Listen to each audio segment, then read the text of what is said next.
যে লিখ দে।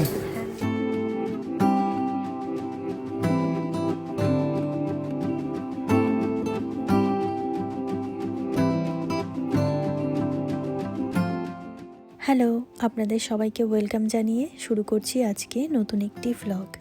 আমি শর্মিষ্ঠা। আশা করি আপনারা সবাই খুব ভালো আছেন, সুস্থ আছেন, আর আমরাও বেশ ভালো আছি। এর আগের দিনের ভ্লগটা বসুন্ধরা সিটি থেকে কেনাকাটা করার পরেই শেষ করে দিয়েছিলাম, আর আজকে ঠিক তার পর থেকে আবার শুরু করলাম। বসুন্ধরা থেকে কেনাকাটি করতে করতে এতটা সময় চলে গিয়েছে, আমাদের কারোরই খেয়াল ছিল না। বাইরে বেরিয়ে দেখি ঘড়িতে বেজে গেছে 4:30। হাতে আর খুব বেশি একটা সময় নেই, আর এখন যাব সোজা সংসদ ভবনের সামনে। আর এই বিকেলের সময়টা না সংসদ ভবনের সামনে মেলার মতন হয়, সেটা দেখার জন্যই যাচ্ছি। যদিও খুব বেশি সময় সেখানে দাঁড়াতে পারবো না, তো চলুন এখন সোজা সেখানে যাওয়া যাক।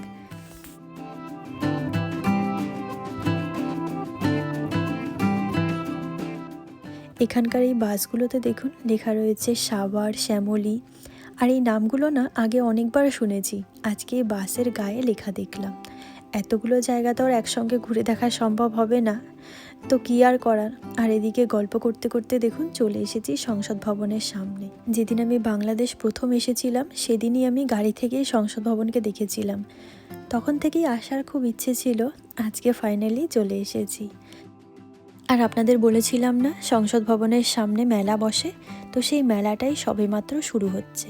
আর এই যে দেখুন সংসদ ভবন, দূর থেকে দেখতে ভীষণ সুন্দর লাগছে। বিরাট বড় সবুজে ঘেরা এক পরিষ্কার পরিচ্ছন্ন মাঠের মাঝখানে দাঁড়িয়ে রয়েছে একটা সুন্দর স্থাপত্য, ভীষণ সুন্দর দেখতে। তবে আমি তো সংসদ ভবনের ভেতরে কখনো যাইনি, বিভিন্ন মাধ্যমে দেখেছি সংসদ ভবনের ভেতরটা খুবই সুন্দর। তবে এখন না সরাসরি সংসদ ভবনের ভেতরে সাধারণ মানুষ যেতে পারে না। তবে শুনেছি কিছুদিন আগেও সংসদ ভবনের ভেতরে সাধারণ মানুষজন সাবলীলভাবে যাতায়াত করত, কিন্তু সরকার পরিবর্তন হওয়ার পর থেকে সেখানে সাধারণ মানুষ খুব বেশি একটা যেতে পারে না। তার জন্য রেফারেন্সের প্রয়োজন হয়, আর আমাদের কাছে যেহেতু রেফারেন্স ছিল না, সেই জন্যই আমরা ভেতরে ঢুকতে পারিনি।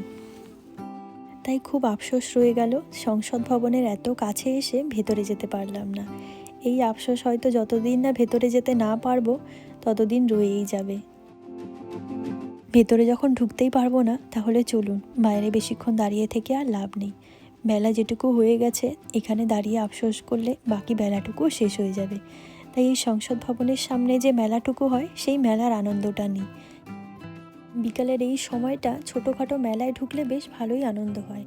আর এখানে দেখুন দাদা প্রথমে হাতে যেটা ধরেছে, আমি এটাকে দেখে ভেবেছি সত্যিকারের ইঁদুর। এরপর দেখলাম এগুলো এক একটা চাবির রিং। এত নিখুঁতভাবে ইঁদুরগুলোকে বানানো হয়েছে দেখুন, প্রথমে তো কেউ ধরতেই পারবে না, ঠিক আমিও ধরতে পারিনি। ভীষণ সুন্দর ছিল আর খুব কিউট ছিল এই যে দেখুন ইঁদুরটাকে। তবে জানেন তো, এই সংসদ ভবনের সামনে যে মেলাটুকু হচ্ছে এটা প্রায় দিনই বসে। আর এটা যে খুব বেশি একটা জায়গা জুড়ে হয় এমনটাও না। এই সংসদ ভবনের সামনে যে জায়গাটুকু রয়েছে সেই জায়গাটুকু জুড়েই রয়েছে এই মেলাটা। তবে জানেন তো, প্রচুর লোকের ভিড় হয় এইটুকু মেলা জুড়ে।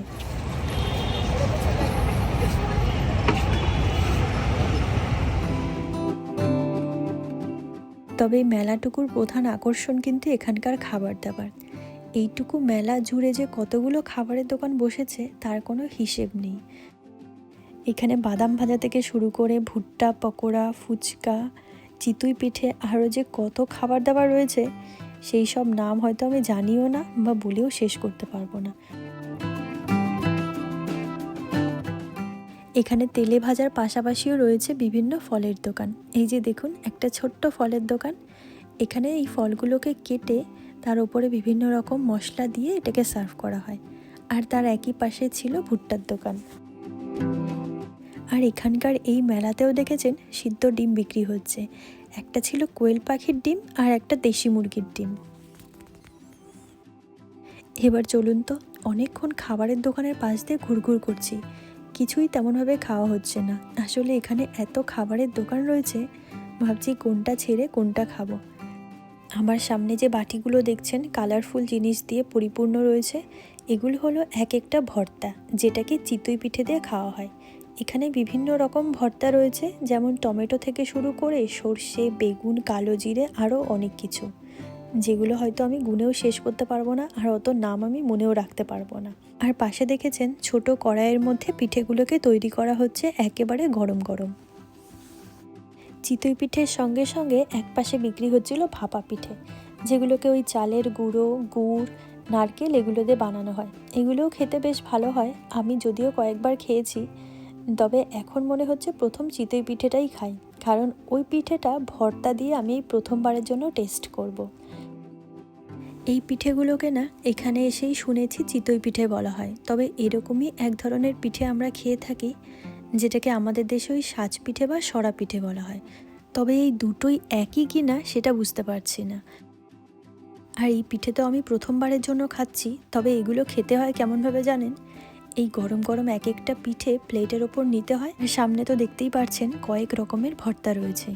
এবার যেই ভর্তাটা পছন্দ সেটা চামচের সাহায্যে একটুখানি করে নিয়ে এই পিঠে দিয়ে ভরিয়ে খেতে হয়। আর আমি এদিকে প্রথমবারের মতো টেস্ট করার জন্য নিয়েছি টমেটো, ধনিয়া আর সর্ষের ভর্তা। তো চলুন প্রথমবার এই ঢাকা শহরের চিতই পিঠে টেস্ট করে দেখা যাক কেমন খেতে।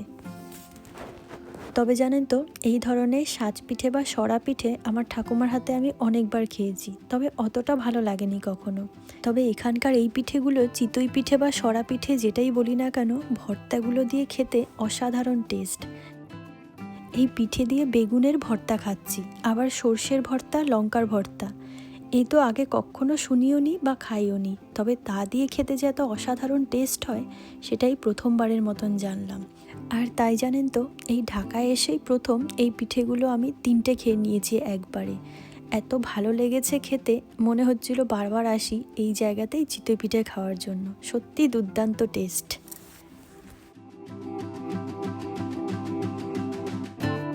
আরও এখানে দেখছিলাম সন্ধ্যা হওয়ার সঙ্গে সঙ্গে লোকের সংখ্যাও বেড়ে চলেছে।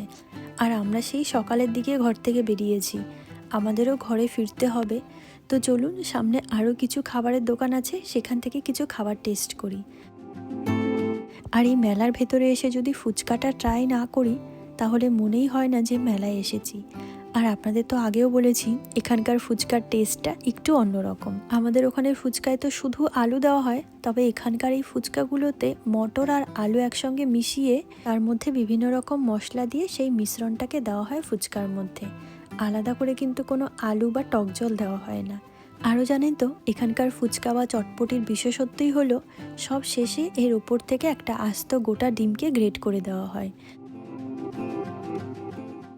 তবে এই ফুচকার টেস্ট একেবারে আমাদের দেশের মতন না। আমাদের দেশের ফুচকার টেস্ট অন্যরকম, আর এখানকার ফুচকার টেস্টও কিন্তু অন্যরকম।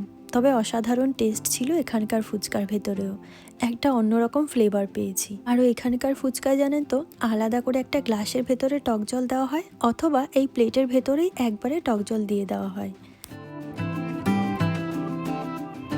বাইরে থেকে দেখছিলাম সন্ধ্যা নামার আগের মুহূর্তে সংসদ ভবন। আর এখানে এসে না চিতই পিঠে খেয়ে কিন্তু আমার পেট এমনিতেই ভরে গেছে, তবে ওর সঙ্গে এসেছি মুড়ি মাখা খাওয়ার জন্য। ওর কাছে এই মুড়ি মাখার কথা বহুবার শুনেছি, এই ছোলা দিয়ে, আলু দিয়ে, ডিম দিয়ে মুড়ি মাখার কথা। তবে আমরা তো কখনো ছোলা, আলু বা ডিম দিয়ে মুড়ি মাখা খাইনি, ওর মুখেই শুনতাম। আর এখানে এসে এই যে দেখলাম যে ছোলা দিয়ে, আলু দিয়ে, ডিম দিয়ে এটাকে এইভাবে মাখতে হয়। এর ভেতরে আরও অনেক কিছু দেওয়া রয়েছে, তবে এই মুড়ি মাখাটা খাওয়ার জন্য না স্পেশাল একটা চামচ ব্যবহার করা হয়। এই যে দেখুন, এই চামচ দিয়ে মুড়ি মাখাটা খাওয়া হয়।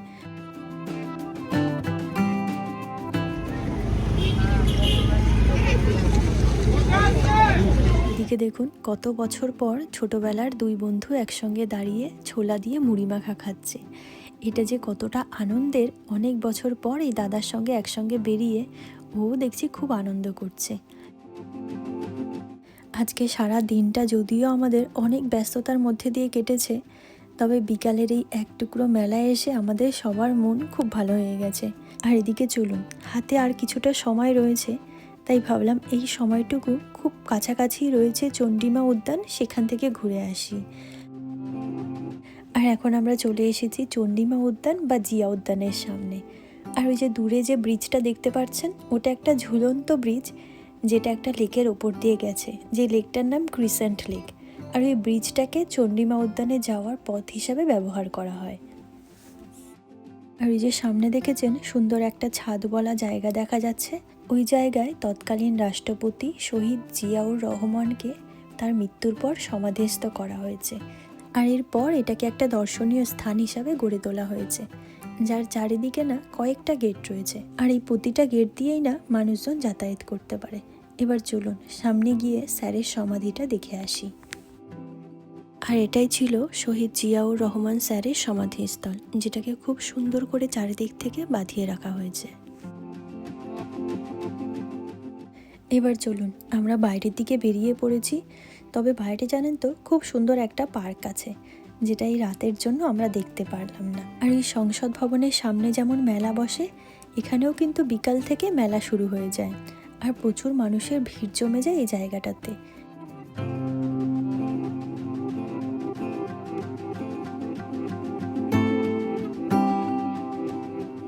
একটু আগে ব্রিজের নিচে যে লেকের কথাটা বলছিলাম, এই যে দেখুন সেই লেকটা।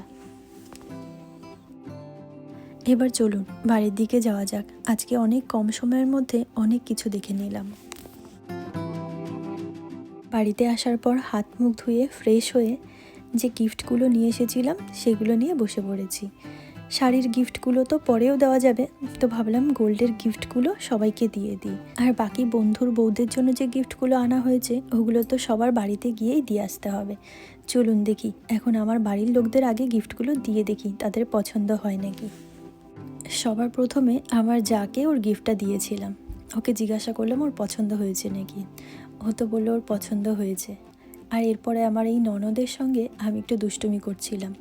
ননদকে বলেছিলাম যে তোমার জন্য কিন্তু আমি কিছুই নিয়ে আসিনি। আর এদিকে দিদি বলছিল ওর তো একটা হয়েছে, মানে আমার জায়ের একটা হয়েছে, আর আমার ননদের আগে থেকে একটা আছে, মানে এই যে দুটো, এই দুটোকে ঘুরিয়ে ফিরিয়ে পড়বে আলাদা করে, আর আমার ননদের কিছু লাগবে না, এটাই বলার চেষ্টা করছিল আর কি। আর আমি বারবার যে বলছিলাম তোমার জন্য কিছু আনিনি, তাই লজ্জা পেয়ে বারবার বাইরে চলে যাচ্ছিল। দিদি যদিও জানে দিদির জন্য আমি কিছু না কিছু একটা এনেছি, আমি মজা করছিলাম। তো যাই হোক, এবার আমার শাশুড়িকে গিফটটা দেওয়ার পালা, আর আমার ননদেরটা ছিল আমার হাতে। আর আমার শ্বশুরবাড়ির সবাই না অতটা ক্যামেরা ফ্রেন্ডলি না, তাই আমি সবাইকে সবসময় ক্যামেরার সামনে আনতে পারি না। তো যাই হোক, এই দিদিও তো অনেক কষ্টে ক্যামেরার সামনে আসতেই চায় না, দেখেছেনই তো কেমন বারবার লজ্জা পেয়ে যায়।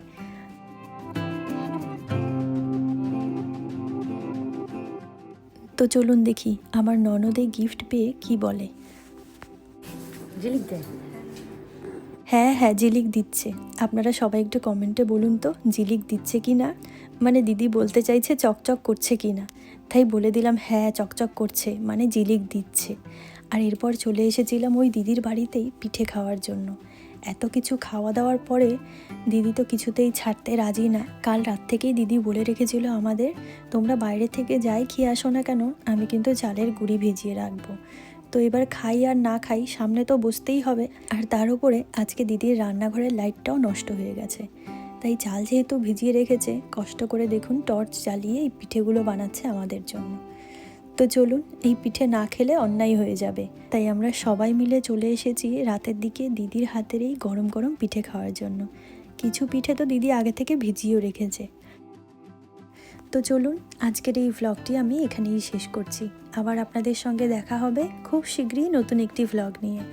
ততক্ষণের জন্য আপনারা সবাই খুব ভালো থাকবেন, সুস্থ থাকবেন। আর আমার ভ্লগগুলি যদি আপনাদের ভালো লেগে থাকে তাহলে একটা লাইক করে দিয়ে চ্যানেলটির সঙ্গে থাকবেন। আর ফেসবুক পেজ থেকে দেখে থাকলে ফলো করে দেবেন। তো আজকের জন্য টাটা।